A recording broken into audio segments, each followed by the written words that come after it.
Chilli powder, ಸಖತ್ ಖಾರ, ಬಣ್ಣ ಮತ್ತು ರುಚಿ. ಆಚಿ ಚಿಲ್ಲಿ ಪೌಡರ್ ಅಪಾರ. ಅವರ ನಿಸ್ವಾರ್ಥ ಸೇವೆಯನ್ನು ಪಕ್ಷ ಸದಾ ಸ್ಮರಿಸುತ್ತದೆ. ಅವರ ಕುಟುಂಬ ಸದಸ್ಯರಿಗೆ ದುಃಖ ಭರಿಸುವ ಶಕ್ತಿಯನ್ನು ಭಗವಂತ ನೀಡಲಿ ಅಂತ ಪ್ರಾರ್ಥಿಸ್ತೇನೆ ಅಂತ ರಾಹುಲ್ ಗಾಂಧಿಯವರು ಕೂಡ ಇದೇ ಸಂದರ್ಭದಲ್ಲಿ ಮಾತನಾಡಿದ್ದಾರೆ. ಇನ್ನು ಅಂತ್ಯ ಸಂಸ್ಕಾರ, ಅಂತಿಮ ವಿಧಿವಿಧಾನಗಳು ಹೇಗೆ ನಡೆಯುತ್ತೆ, ಏನು ಎತ್ತ ಅನ್ನೋದ್ರ ಬಗ್ಗೆಯೂ ಕೂಡ ವರದಿಯನ್ನು ಅವರ ಕುಟುಂಬಸ್ಥರು ನೀಡಿದ್ದಾರೆ.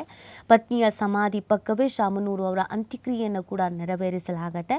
ಇವತ್ತು ದಾವಣಗೆರೆಯಲ್ಲಿ ಅಂತಿಮ ದರ್ಶನದ ವ್ಯವಸ್ಥೆಯನ್ನು ಕೂಡ ಮಾಡಲಾಗಿದೆ. ಬೆಂಗಳೂರಿನ ಸ್ಪರ್ಶ ಆಸ್ಪತ್ರೆಯಲ್ಲಿ ಭಾನುವಾರ ಸಂಜೆ ನಿಧನರಾದ ದಕ್ಷಿಣ ಶಾಸಕ, ಅಖಿಲ ಭಾರತ ವೀರಶೈವ ಮಹಾಸಭಾದ ರಾಷ್ಟ್ರೀಯ ಅಧ್ಯಕ್ಷ ಡಾಕ್ಟರ್ ಶಾಮನೂರು ಶಿವಶಂಕರಪ್ಪರ ಪಾರ್ಥಿವ ಶರೀರವನ್ನು ಬೆಂಗಳೂರಿನಿಂದ ಇವತ್ತು ಬೆಳಗ್ಗೆ 4 ಗಂಟೆ ಅಷ್ಟೊತ್ತಿಗೆ ದಾವಣಗೆರೆ ನಗರಕ್ಕೆ ರವಾನಿಸಲಾಗಿದೆ ಅನ್ನೋದ್ರ ಬಗ್ಗೆ ಮಾಹಿತಿ ಸಿಗ್ತಾ ಇದೆ. ನಗರದ MCC B ಬ್ಲಾಕ್ನಲ್ಲಿರುವಂಥ ಶಾಮನೂರು ಶಿವಶಂಕರಪ್ಪನವರ ನಿವಾಸ ಶಿವಪಾರ್ವತಿಯಲ್ಲಿ ಬೆಳಗ್ಗೆ 11 ಗಂಟೆವರೆಗೆ ಸಾರ್ವಜನಿಕರಿಗೆ ಅಂತಿಮ ದರ್ಶನಕ್ಕೆ ಇಡಲಾಗುತ್ತೆ. ಆನಂತರ ಬೆಳಗ್ಗೆ 11 ಗಂಟೆ ನಂತರ ಹೈಸ್ಕೂಲ್ ಮೈದಾನದಲ್ಲಿ ಸಾರ್ವಜನಿಕರ ದರ್ಶನಕ್ಕೆ ಇಡಲಾಗುವುದು. ಸಂಜೆ 4 ಗಂಟೆಗೆ ಶ್ರೀ ಕಲ್ಲೇಶ್ವರ ಮಿಲ್ ಆವರಣದಲ್ಲಿ ಪತ್ನಿ ದಿವಂಗತ ಪಾರ್ವತಮ್ಮ ಶಿವಶಂಕರಪ್ಪನವರ ಸಮಾಧಿ ಸ್ಥಳದ ಪಕ್ಕದಲ್ಲೇ ಶಾಮನೂರು ಪಾರ್ಥಿವ ಶರೀರದ ಅಂತ್ಯಕ್ರಿಯೆಯನ್ನು ನೆರವೇರಿಸಲಾಗುತ್ತೆ ಅನ್ನೋದನ್ನು ಕೂಡ ಇದೇ ಸಂದರ್ಭದಲ್ಲಿ ಅವರ ಕುಟುಂಬಸ್ಥರು ತಿಳಿಸಿದ್ದಾರೆ. ಇವತ್ತು ಅನೇಕರು ಶಾಮನೂರು ಶಿವಶಂಕರಪ್ಪನವರ ಬಗ್ಗೆ, ಅವರ ಒಡನಾಟದ ಬಗ್ಗೆ, ಅವರ ಸಾಧನೆಯ ಬಗ್ಗೆ ಮಾತಾಡ್ತಾ ಇದ್ದಾರೆ. ರಾಜಕಾರಣದಲ್ಲಿ ಅಜಾತ ಶತ್ರು ಅಂತ ಯಾರಾದರೂ ಇದ್ದರೆ, ಅಂದರೆ ಸಾಮಾನ್ಯವಾಗಿ ರಾಜಕಾರಣದಲ್ಲಿ ಶತ್ರುಗಳಂತೂ ಇದ್ದೇ ಇರ್ತಾರೆ. ಆದರೆ ಯಾವುದೇ ಪಕ್ಷದಲ್ಲೂ ಕೂಡ ಇವರಿಗೆ ವೈರಿಗಳು ಅನ್ನೋದು ಇರಲೇ ಇಲ್ಲ.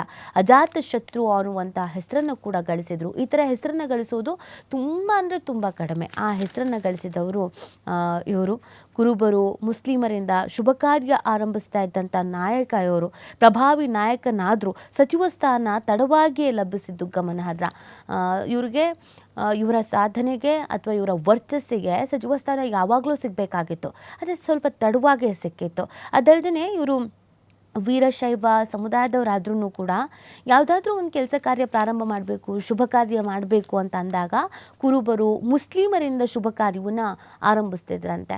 ಜಾತಿ, ಧರ್ಮ ಯಾವುದ್ರ ಬಗ್ಗೆಗೂ ಯೋಚನೆ ಮಾಡ್ತಾ ಇರಲಿಲ್ಲ. ತಮ್ಮ ಒಡನಾಟ ಅಂತ ಬಂದಾಗ ಎಲ್ಲರ ಜೊತೆಗೂ ಕೂಡ ಬೆರೀತಾ ಇದ್ರು ಇವರು ಅನ್ನೋದನ್ನು ಕೂಡ ಹೇಳ್ತಾ ಇದ್ದಾರೆ. ಜನಾನುರಾಗಿ ಶಾಮನೂರು ಅನ್ನುವಂಥ ಹೆಗ್ಗಳಿಕೆಯನ್ನು ಕೂಡ ಅವರು ಪಡ್ಕೊಂಡಿರುವಂಥದ್ದು. ಇನ್ನು ಒಂದು ಕಾಲದಲ್ಲಿ ಕೈಗಾರಿಕೆಗಳಿಂದಾಗಿ ಕರ್ನಾಟಕದ ಮ್ಯಾಂಚೆಸ್ಟರ್ ಖ್ಯಾತಿ ಹೊಂದಿದ್ದಂಥ ನಾಡಿನ ಕೇಂದ್ರ ಬಿಂದು ದಾವಣಗೆರೆಗೆ 90ರ ದಶಕದಲ್ಲಿ ಆ ಪಟ್ಟವೇ ಕಳಚಿ ಬಿದ್ದಾಗ ಊರಿನ ಕಥೆನೇ ಮುಗೀತು ಅಂತ ಎಲ್ಲರೂ ಅನ್ಕೋಬಿಟ್ಟಿದ್ರು. ಅಯ್ಯೋ, ದಾವಣಗೆರೆ ಕಥೆ ಏನಪ್ಪ, ದಾವಣಗೆರೆಯಲ್ಲಿ ಇನ್ನೇನಪ್ಪ ಬಿಸ್ನೆಸ್ ನಡೆಯುತ್ತೆ ಅಥವಾ ಹಿಂಗೆ ಆರ್ಥಿಕವಾಗಿ ಸಬಲೀಕರಣ ಆಗತ್ತೆ ಅಂತ. ಆದರೆ ಮ್ಯಾಂಚೆಸ್ಟರ್ ಪಟ್ಟ ಕಳಚಿದರೆ ಏನಂತೆ, ಕರ್ನಾಟಕದ ಆಕ್ಸ್ಫರ್ಡ್ ಎಂಬ ಹೊಸ ಪಟ್ಟ ದಾವಣಗೆರೆಗೆ ಸಿಗುವಲ್ಲಿ ಪ್ರಮುಖ ಪಾತ್ರ ವಹಿಸಿದ್ದೇ ಬಾಪೂಜಿ ವಿದ್ಯಾಸಂಸ್ಥೆ ಹಾಗೂ ಅದರ ಗೌರವ ಕಾರ್ಯದರ್ಶಿ ಡಾಕ್ಟರ್ ಶಾಮನೂರು ಶಿವಶಂಕರಪ್ಪ. ನಗರದ ಇತಿಹಾಸಕ್ಕೆ ಹೊಸ ಪುಟಗಳನ್ನು ಸೇರಿಸಿ ಅದನ್ನು ಸಾಧನೆ ಮಾಡಿ ಕೊಡುಗೆಯನ್ನು ಕೊಟ್ಟಿದ್ದು ಇವರೇನೆ. ಶಿಕ್ಷಣ ಅಂತ ಬಂದಾಗ ಶಾಮನೂರು ಶಿವಶಂಕರಪ್ಪನವರ ಕೊಡುಗೆ ಅಪಾರ ಮಟ್ಟಿಗೆ ಇರೋದು. ನೀವು ದಾವಣಗೆರೆ ಅಲ್ಲಿ ಓದಿದಂತಹ ವಿದ್ಯಾರ್ಥಿಗಳಿಗೆ ಅಥವಾ ದಾವಣಗೆರೆಯಲ್ಲಿರುವಂಥ ಜನರಿಗೆ ಇದ್ರ ಬಗ್ಗೆ ಕೇಳಿದ್ರೆ, ಇವತ್ತು ಶಿಕ್ಷಣ ಅನ್ನೋದು ಒಂದು ಒಳ್ಳೆ ಕ್ವಾಲಿಟಿ ಇದೆ ಅಂತಂದರೆ ಅದಕ್ಕೆ ಇವರೇ ಕಾರಣ ಅನ್ನೋದನ್ನು ಹೇಳ್ತಾರೆ. ಇತಿಹಾಸದ ಇಣುಕನ್ನು ಈಗ ರೀಕಾಲ್ ಮಾಡ್ಕೊಳ್ತಾ ಇದ್ದಾರೆ.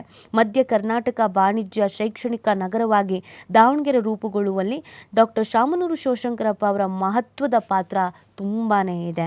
ಜವಳಿ ಮಿಲ್ಗಳು, ಎಣ್ಣೆ ಮಿಲ್ಗಳು, ಹತ್ತಿ ಗಿರಣಿಗಳು, ಅಕ್ಕಿ ಗಿರಣಿಗಳಿಗೆ ರಾಷ್ಟ್ರ ಮಾತ್ರವಲ್ಲದೆ ವಿದೇಶಗಳಲ್ಲೂ ಹೆಸರಾಗಿದ್ದಂಥ ಊರಿದು. ಆದರೆ 90ರ ದಶಕದಲ್ಲಿ ಬರಸಿಡಿಲು ಬಂದು ಅಪ್ಪಳಿಸಿದಂತೆ ಇಲ್ಲಿನ ಒಂದೊಂದೇ ಕೈಗಾರಿಕೆಗಳು ಇತಿಹಾಸದ ಪುಟ ಸೇರ್ತಾ ಹೋಗುತ್ತೆ.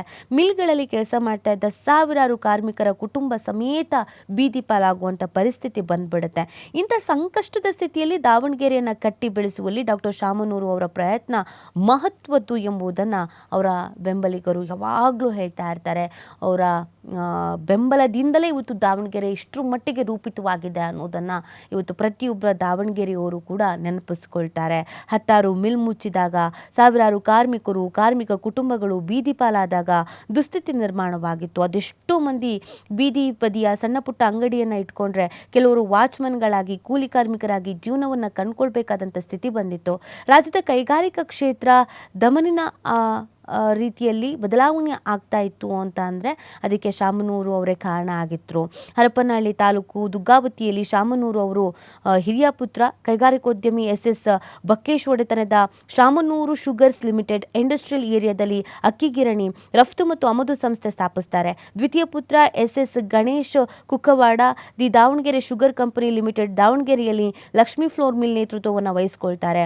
ಮಕ್ಕಳಿಂದ ಈ ಕಾರ್ಯ ಎಲ್ಲ ಮುಂದುವರಿಸ್ಕೊಂಡು ಬರುವಂಥದ್ದು ಶಾಮನೂರು ಶಿವಶಂಕರಪ್ಪನವರು. ಸೊ ಆ ಕಾರಣಕ್ಕಾಗಿ ತಮ್ಮ ಊರಿನ ಜನ ಅಂತ ಬಂದಾಗ ಅವರ ಅಭಿವೃದ್ಧಿ ಹೇಗೆ ಮಾಡಬೇಕು, ಯಾವ ರೀತಿಯಾಗಿ ಈ ಊರನ್ನು ನಾನು ಹೆಗ್ಗಳಿಕೆಯಿಂದ ಇರುವಂತೆ ನೋಡಬೇಕು, ಈ ಊರು ಯಾವತ್ತೂ ಯಾವ ಊರಿನ ಮುಂದೆಯೂ ಕೂಡ ಡೌನ್ ಆಗಿದೆ ಅಂತ ಅನ್ನಿಸ್ಬಾರ್ದು, ದಾವಣಗೆರೆ ಅಂತ ಅಂದ್ರೇ ಅಭಿವೃದ್ಧಿ ಅಂತ ಅನ್ನಿಸ್ಬೇಕು ಅಂತ ಒಂದಷ್ಟು ಪಣ ತೊಡ್ತಾರೆ. ಅದಕ್ಕೆ ಅಂತ ಕೆಲಸ ಕಾರ್ಯಗಳನ್ನು ಮಾಡ್ತಾರೆ. ಎಷ್ಟೆಲ್ಲ ಅಭಿವೃದ್ಧಿ ಕಾರ್ಯಗಳನ್ನು ಮಾಡೋದಕ್ಕೆ ಸಾಧ್ಯವೋ ಅಷ್ಟೆಲ್ಲ ಅಭಿವೃದ್ಧಿ ಕಾರ್ಯಗಳನ್ನು ಮಾಡಿದಂಥ ಹೆಗ್ಗಳಿಕೆ ಇಂಥ ಮಹಾನ್ ನಾಯಕರನ್ನು ಕಳ್ಕೊಂಡ್ರು.